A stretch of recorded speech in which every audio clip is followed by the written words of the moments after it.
already done her own evaluation of Chad.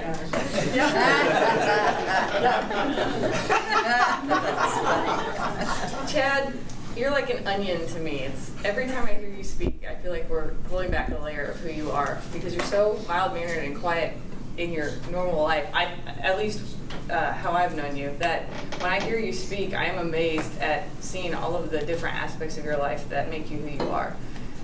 This speech, you stand up here in a t-shirt that says, "Easy doesn't make you proud."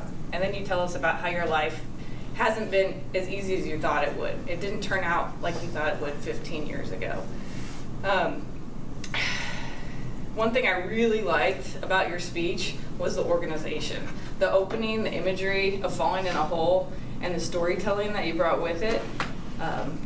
You really took us down in that hole with you, and then you added some humor throughout the way. And then I almost cried when you talked about your friend jumping down in that hole with you. It was a great opening, and then wrapping up with it, I thought was the best way you could have attacked this speech. The thing I related to most about your speech was the advice you got from your dad. You said, when life gets tough, be tougher. And then you used examples of how you've used that advice in your life. And you said, you're not finished when you fail. This was a motivating factor, I thought, in your speech. And that's one thing you told me you wanted to do, was to motivate us. I thought those words of advice were really the motivating factor.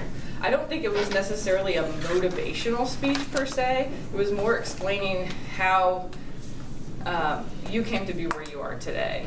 And I thought the humor that you injected in the speech was awesome. Everybody got a kick out of the statues of you being all over the school that you would end up coaching at. I would like to have learned more about your goals and how you got from coaching to where you are today, but you didn't have enough time to do that. So I don't think that would have worked well in the speech. But that was the only thing that I missed was, well, how come it didn't work out, not coaching?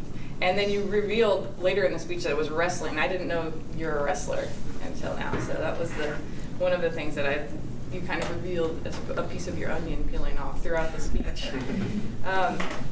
The only pieces of advice I would give was on the speech was to learn more about how your vision changed, and then as well as at the very end you said you climbed your way out of that hole by yourself, and I was expecting that maybe somebody was in there with you that helped you climb out. So that was the part of the analogy that didn't fit, but in a way all of the advice that your dad gave you throughout your life really helped you get out of that hole, I think. So really awesome speech, and I think underneath all those layers of the onion, you have a huge heart, and I think that's why Jessie is your girlfriend.